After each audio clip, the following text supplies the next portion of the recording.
नमस्कार दर्शक बंधु आज हूँ मार्च मास 3 तारिख मंगलवार। आज दिन जाकर टॉप 20 गुरुत्वपूर्ण खबर उपर आसत नजर पकेबा। ता पूर्व वीडियोटी को शेष पर्यंत देखते मात्र किसी समय मध्य जापर आज दिन संपूर्ण खबर। ता पूर्व चैनल रे नुआ थिले चैनल को सब्सक्राइब कर रखु एमती प्रतिदिन लेटेस्ट न्यूज सर्वप्रथम देखा पाए। तबे आसतु आज संपूर्ण खबर उपर नजर पकेबा। आज प्रथम खबर खुशी खबर एक दिन अकाउंट को आसीबो सुभद्रा टंका। सुभद्रा योजना मोहन सरकार को एक बड़ योजना जहां महिला मानक आर्थिक सहायता प्रदान कर सशक्त करता। यार प्राथमिक लक्ष्य होउछि महिला मानक आत्मनिर्भरशीलता प्रदान करबा सह सेमानक परिवार को समर्थन कर सशक्त करबा। एही योजना 17 सेप्टेम्बर 2024 रे आरंभ होइतिला एवं शक्ति एवं सुरक्षार प्रतीक देवी सुभद्राଙ୍କ नामରୁ यार नाम दिया जायछि। सुरक्षार प्रतीक देवी सुभद्राଙ୍କ नामରୁ यार नाम निया जायछि। सुभद्रा योजना हिताधिकारी को अकाउंट पर्यंत 3टी किस्ती टंका पहुंची सारिछि। 3टी किस्ती 1 कोटी अधिक हिताधिकारी मोट 15,000 टंका पाई सारिछन्ति। सुभद्रा योजना अधीन थिबा समस्त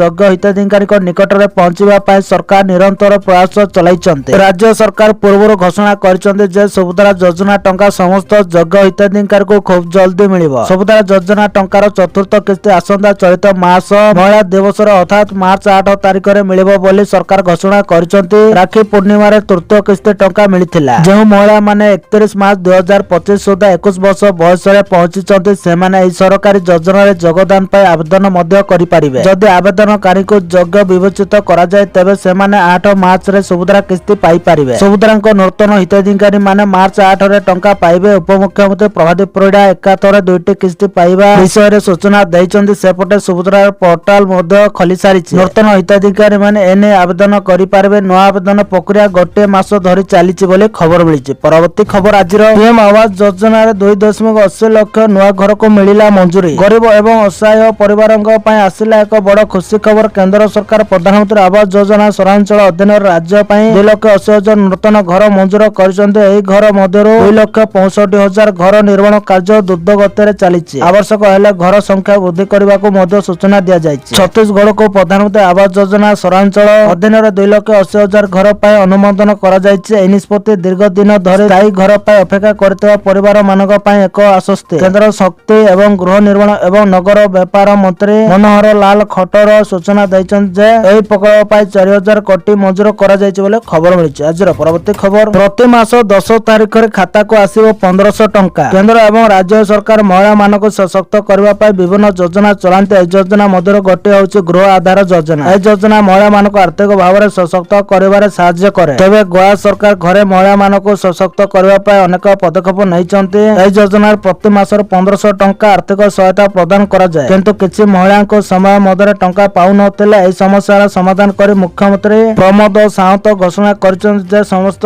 योग्य महिला एबे प्रति मास 10 तारिख रे सेमानक अकाउंट रे टंका पाइबे। वर्तमान गोवार प्राय 1,80,000 महिला एही योजना अधीन रे प्रति मास 1500 टंका पाउछन्ति। एही टंका मुख्यतः औषध किनिबा पिलामानक शिक्षा एवं परिवारर खर्च पय व्यवहृत होय बोले खबर मिलिछि। आज परवर्ती खबर हसिला बड़ अपडेट। एही दिन चाषी खाता को आसीबो 2,000 टंका। देशर क्षुद्र और नाममात्र चाषी आर्थिक सहायता जोगाଇବା ପାଇଁ प्रधानमंत्री मोदी द्वारा आरंभ कर पीएम किसान योजनार परवर्ती किस्ती खूब शीघ्र जारी होगाकू जाउछि। गत किस्ती 21 नवेम्बर 2025 रे प्रदान करा जायतिला। तेणु समय अनुसार आगामी किस्ती ପାଇଁ ଚାଷୀଙ୍କ ଅପେକ୍ଷା ଏବେ ଶେଷ ହେବାକୁ ଯାଉଛି। रिपोर्ट अनुसार सरकार होली पर्व पूर्व ଚାଷୀଙ୍କ बैंक खाता को टंका पठाइबाकू प्रस्तुत करूछन्ति बोली खबर मिलिछि। आज परवर्ती खबर बदलिला स्कूल समय एसओपी जारी कले ओडिशा सरकार। मार्च आरंभ देशर अनेक राज्य में ग्रीष्म प्रभाव अनुभूत हो सारी। दिनर तापमात्रा उल्लेखनीय भाव में वृद्धि पाउछि। भारतीय पाणीपाग विभाग आईएमडी तीव्र ग्रीष्म प्रभाव परिस्थितिर पूर्वानुमान अनुसार ओडिशा सरकार राज्यर समस्त कॉलेज एवं विश्वविद्यालय पर ग्रीष्म प्रभाव परिचालना एक मानक कार्य प्रणाली एसओपी जारी करछन्ते। सोमवार उच्च शिक्षा विभाग द्वारा जारी एक विबृत्ति रे कहा जायछि जे ग्रीष्म प्रभाव परिस्थितिर मुकाबिला एवं छात्र शिक्षक एवं कर्मचारी स्वास्थ्य एवं मंगल प्रस्तुति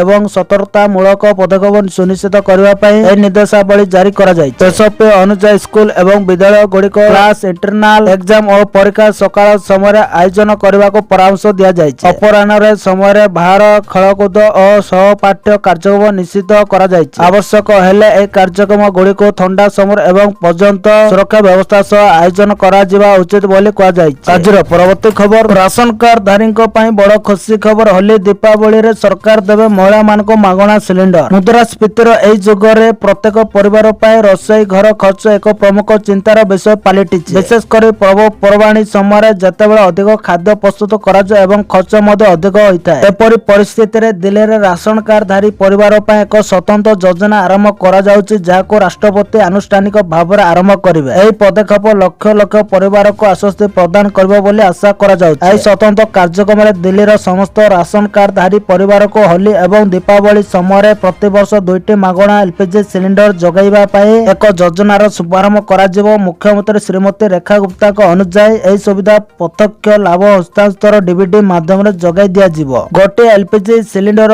वर्तमान मूल्य सहित समान परिमाण परिवार मुख्यक आधार संयुक्त बैंक अकाउंट रे सीधा सड़क जमा करा जिवो। जे एही सुविधा पाइबे जहां नाम राशन कार्ड जारी करा जायछि से एही सुविधा पाइबे। एही योजना रे प्राय 15.50 लाख राशन कार्ड धारी परिवार को शामिल करा जिवो। सरकार कहछन्ति जे यार लक्ष्य होछि वर्धित रोषेई इंधन खर्चर बोझ को हलुका करिबा, जा द्वारा परिवार माने सेमानकर पर्व गुडी को सम्मान एवं शांतिर सहित पालन करि परिबे बोले खबर मिलिछि। आजिर परवर्ती खबर, मुख्यमंत्री को बड़ घोषणा, आयुष डाक्टरन को बढ़िला दरमा। एनएचएम रे कार्यरत जुक्ति भित्तिक आयुष डाक्टरन को दरमा बढ़िला। एने मंगलवार मुख्यमंत्री को कार्यालय पक्षर सूचना जारी होइछि। वरिष्ठता भित्तिरे 20,000 टंका रु 40,000 टंका पर्यंत वृद्धि पाइछि। आयुष डाक्टर मानक सर्वनिम्न दरमा 56,000 आयुष डाक्टर मानक सर्वनिम्न दरमा 56,948 टंका। वरिष्ठ डाक्टरन को दरमा 40,000 टंका वृद्धि पाई 91,467 टंका होइछि। राज्य रे वर्तमान 2912 जन आयुष डाक्टर कार्य करुचंदी। आयुष स्वास्थ्य सेवार अधिक उन्नति आसीबो बोली मुख्यमंत्री कहचंदी बोले खबर मिलिछि। परवर्ती खबर, आजिर होली उपहार देले राज्य सरकार बढ़िला दरमा। होली पूर्व लक्ष लक्ष सरकारी कर्मचारी मानको खुशी खबर देले राज्य सरकार कर्मचारी दरमा एते वृद्धि पाइछि जे लोकंको खुशी कहिले न सरे। तेलंगाना सरकार राज्य कर्मचारी दरमा एवं पेंशन ढांचारे बड़ परिवर्तन करिसंते। वरिष्ठ सरकारी इंजीनियर माने एबे मासिक 7 लाख पर्यंत दरमा पाइबे एवं दीर्घ दिन धरि कार्य करथवा सफाई कर्मचारी माने 2 लाख पर्यंत दरमा पाइबे। एही पदक्षेप कर्मचारी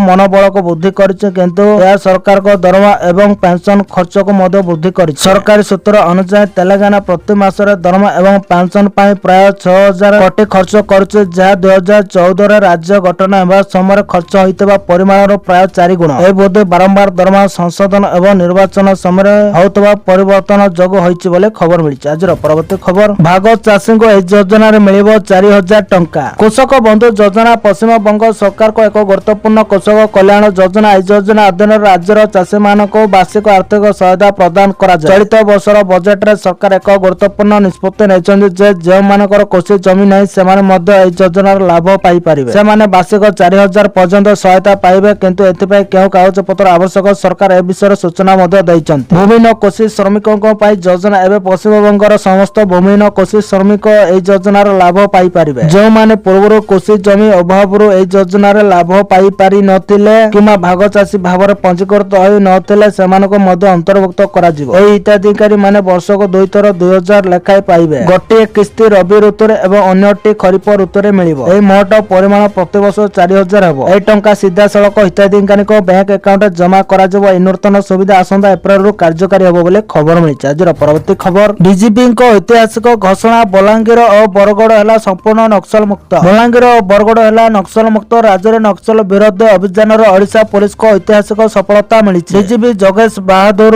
खुरानिया बलांगीर और बरगड़ जिला को नक्सल मुक्त जिला भाव घोषणा करिसंते। छत्तीसगढ़ महासमुंद जिले में 15 जन माओवादी अस्त्र त्याग कर समाजर मुख्य स्रोतरे सामिल होइचंते। एही माओवादी माने बरगड़ बलांगीर महासमुंद डिविजन रे सक्रिय थिले, जहा फल बरगड़ और बलांगीर जिला को संपूर्ण नक्सल मुक्त घोषणा करा जाय। सुरक्षा बाहिनी तरफ दीर्घ दिन धरी चलितबा मिलित अभियान गोइंदा सूचना स्थानीय लोकंक सक्रिय सहयोग फल एही 2 जिलार नक्सल कार्यकलाप संपूर्ण रूपे मुक्त होई पारिछि बोले डीजीपी सूचना दैछन्ते बोले खबर मिलिछि। आजिर परवर्ती खबर, बरगड़ जिला कोर्ट को बोमा धमक। बरगड़ जिला कोर्ट को आज पुणितर बोमा धमक मिलिछि। एक अजଣା इमेल माध्यम रे कोर्ट परिसर को बोमा रे उड़ाई देबार धमक दिया जायतिबा सूचना मिलिछि। धमक पाइबा पर कोर्ट परिसर रे आतंकर माहौल सृष्टि होइछि। खबर पाइबा मात्र पुलिस और बम स्क्वाड टीम घटनास्थल रे पहुंचिचन्ते। समस्त कर्मचारी, वकील और व्यक्ति विशेषज्ञ को तुरंत कोर्ट भवन बाहर को बाहर करा जायछि। पुलिस पक्षर कोर्ट परिसर रो तन जांच चलिछि बोली खबर मिलिछि। आजिर परवर्ती खबर, 60 वर्ष बयसर अवसर नौतबा डीएलआर कर्मचारी को मिलिबो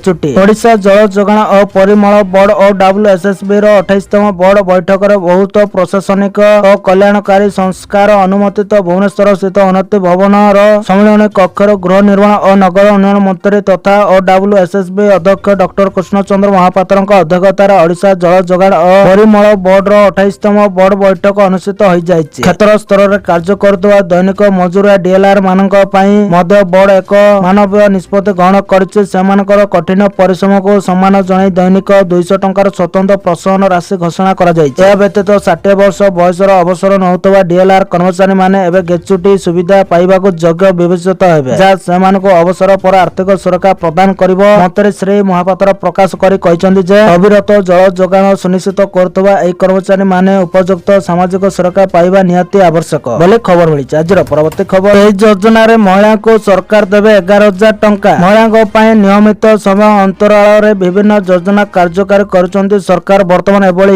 ଏକ ଯୋଜନା କାର୍ଯ୍ୟକାରୀ କରିଛନ୍ତି ମୋଦି ସରକାର। ଏହି ଯୋଜନାରେ ସାମିଲ ହେଉଥିବା ମହିଳାମାନଙ୍କୁ 11,000 ଟଙ୍କା ଯୋଗାଇ ଦେବେ କେନ୍ଦ୍ର ସରକାର। ଏହି ଯୋଜନାର ନାମ ହେଉଛି ପ୍ରଧାନମନ୍ତ୍ରୀ ମାତୃବନ୍ଦନା ଯୋଜନା। ମହିଳାମାନଙ୍କ ପାଇଁ ଭାରତ ସରକାର ମହିଳା ଓ ଶିଶୁ ବିକାଶ ବିଭାଗ ଦ୍ୱାରା ଏହା ଆୟୋଜିତ ହୋଇଛି। ଏହି ଯୋଜନା ଦେଶର ମହିଳାମାନଙ୍କୁ ଅନେକ ସୁବିଧା ଯୋଗାଇ ଦେଉଛି। ପ୍ରଧାନମନ୍ତ୍ରୀ ମାତୃବନ୍ଦନା ଯୋଜନା ଅଧୀନରେ ଗର୍ଭବତୀଙ୍କୁ ବିଭିନ୍ନ କିସ୍ତିରେ 11,000 ଟଙ୍କା ଆର୍ଥିକ ସହାୟତା ପ୍ରଦାନ କରାଯାଉଛି। ଏହି ଯୋଜନା ଭାରତର ସମସ୍ତ ରାଜ୍ୟରେ ଲାଗୁ ହୋଇଛି। ଓଡ଼ିଶାରେ ଏହି ଯୋଜନା ସହ ରାଜ୍ୟ ସରକାରଙ୍କ ମମତା ଯୋଜନା ମିଳିତ ଭାବେ କାର୍ଯ୍ୟ କରୁଛି। ପ୍ରଧାନମନ୍ତ୍ରୀ ମାତୃବନ୍ଦନା ଯୋଜନାରେ ଗର୍ଭବତୀ ଏବଂ ସ୍ତନ୍ୟପାନ କରୁଥିବା ମହିଳାମାନେ ଆବେଦନ କରିପାରିବେ ବୋଲି ଖବର ମିଳିଛି। ପରବର୍ତ୍ତୀ ଖବର, ଆଜିର ରାଜ୍ୟସଭାରେ ବିଜେପି ଦେବ 3 ପ୍ରାର୍ଥୀ। ରାଜ୍ୟସଭା ପାଇଁ ବିଜେପି ଦେବ 3 ପ୍ରାର୍ଥୀ। 5 ତାରିଖରେ ବିଜେପିର 3 ପ୍ରାର୍ଥୀ ଭରିବେ ନାମାଙ୍କନ ପତ୍ର। ଆଜି ମୁଖ୍ୟମନ୍ତ୍ରୀ ଡାକିଥିବା ଗୁରୁତ୍ୱପୂର୍ଣ୍ଣ ବୈଠକରେ ଏନେଇ ନିଷ୍ପତ୍ତି ନିଆଯାଇଛି। 3 ପ୍ରାର୍ଥୀଙ୍କ ପାଇଁ ନାମାଙ୍କନ ପତ୍ରରେ ନିଆଗଲା ବିଧାୟକଙ୍କ ଦସ୍ତଖତ। ଏହା ସହିତ ନାମାଙ୍କନ ସମୟରେ ଉପସ୍ଥିତ ରହିବାକୁ ବିଧାୟକ ମାନଙ୍କୁ ନିର୍ଦ୍ଦେଶ ଦିଆଯାଇଛି। ବୈଠକରେ ମୁଖ୍ୟମନ୍ତ୍ରୀ ମୋହନ ଚରଣ ମାଝୀ, ରାଜ୍ୟ ସଭାପତି ମନମୋହନ ସାମଲ, ଉପମୁଖ୍ୟମନ୍ତ୍ରୀ ପ୍ରଦୀପ ପରିଡ଼ାଙ୍କ ସହ ବିଧାୟକ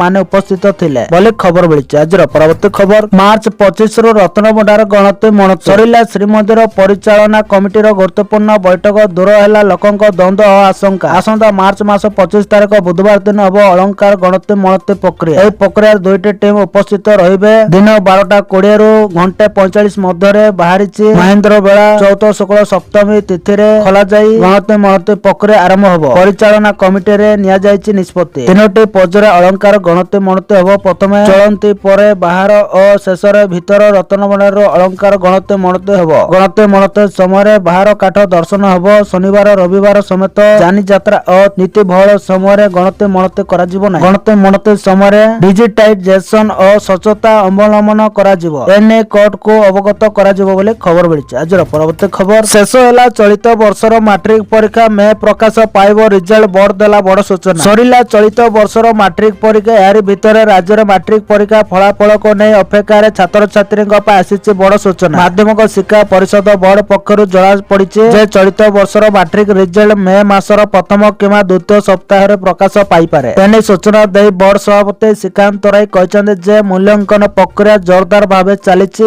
OMR ଖାତା ଦେଖା କାମ ଆରମ୍ଭ ହୋଇସାରିଥିବା ବେଳେ ଆସନ୍ତା 19 ତାରିଖରୁ ସବଜେକ୍ଟିଭ ଖାତା ମୂଲ୍ୟାଙ୍କନ ଆରମ୍ଭ ହେବ ବୋଲି ସେ କହିଛନ୍ତି। ଏହି ମୂଲ୍ୟାଙ୍କନ ପ୍ରକ୍ରିୟା ପାଇଁ ସମଗ୍ର ରାଜ୍ୟରେ ମୋଟ 55ଟି କେନ୍ଦ୍ର ବ୍ୟବସ୍ଥା କରାଯାଇଛି। ପ୍ରାୟ 15,000 ନିରୀକ୍ଷକଙ୍କୁ ଏହି କାମରେ ନିଯୁକ୍ତ କରାଯାଇଛି। ବୋର୍ଡ ପକ୍ଷରୁ କୁହାଯାଇଛି ଯେ ଫଳାଫଳ ପ୍ରକାଶ ପୂର୍ବରୁ ସମସ୍ତ ପ୍ରକ୍ରିୟା ସଠିକ ଭାବେ ଯାଞ୍ଚ କରାଯିବ, ଯାହାଦ୍ୱାରା ଛାତ୍ରଛାତ୍ରୀମାନେ ନିୟମସଙ୍ଗତ ମୂଲ୍ୟାଙ୍କନ ପାଇପାରିବେ। ରେଜଲ୍ଟ ପ୍ରକାଶ ପରେ ଛାତ୍ରଛାତ୍ରୀମାନେ ବୋର୍ଡର ଅଧିକୃତ ୱେବସାଇଟ ମାଧ୍ୟମରେ ନିଜ ଫଳାଫଳ ଦେଖିପାରିବେ ବୋଲି ଖବର ମିଳିଛି। ଆଜିର ପରବର୍ତ୍ତୀ ଖବର, ରୋଜଗାର ନଥିଲେ ମାସକୁ 1,500 ଟଙ୍କା ଦେବେ ସରକାର। ବେକାରୀ ଆଜି ଯୁବପିଢ଼ିଙ୍କ ସମ୍ମୁଖରେ ଏକ ବଡ଼ ଚ୍ୟାଲେଞ୍ଜ ପାଲଟିଛି। ପାଠପଢ଼ା ସମାପ୍ତ କରିବା ପରେ ମଧ୍ୟ ଅନେକ ଯୁବକ ଯୁବତୀ ତୁରନ୍ତ ଚାକିରି ପାଇପାରୁନାହାନ୍ତି, ଯାହା ସେମାନଙ୍କ ପରିବାର ଉପରେ ଆର୍ଥିକ ଚାପ ବୃଦ୍ଧି କରୁଛି। ଏହି ପରିସ୍ଥିତିକୁ ସମାଧାନ କରି ଉତ୍ତରପ୍ରଦେଶ ସରକାର ସିଏମ ବେରୋଜଗାରୀ ଭତ୍ତା ଯୋଜନା ଆରମ୍ଭ କରିଛନ୍ତି। ଏହି ଯୋଜନା ଅଧୀନରେ ଯୋଗ୍ୟ ବେକାର ଯୁବକ ଯୁବତୀ ମାନଙ୍କୁ ମାସିକ 1,000ରୁ 1,500 ପର୍ଯ୍ୟନ୍ତ ଆର୍ଥିକ ସହାୟତା ମିଳିବ। ଏହି ଯୋଜନା ପାଠପଢ଼ା ସମାପ୍ତ କରିବା ପରେ ନିଯୁକ୍ତି ଖୋଜୁଥିବା ଯୁବକ ଯୁବତୀ ମାନଙ୍କ ପାଇଁ ଏକ ଗୁରୁତ୍ୱପୂର୍ଣ୍ଣ ସହାୟତା। ଭତ୍ତା ରାଶି ସିଧାସଳଖ ସେମାନଙ୍କ ବ୍ୟାଙ୍କ ଆକାଉଣ୍ଟକୁ ସ୍ଥାନାନ୍ତରିତ କରାଯିବ, ଯାହା ସେମାନଙ୍କୁ ବିନା ଅସୁବିଧାରେ ଏହା ପାଇବାକୁ ଅନୁମତି ଦେବ।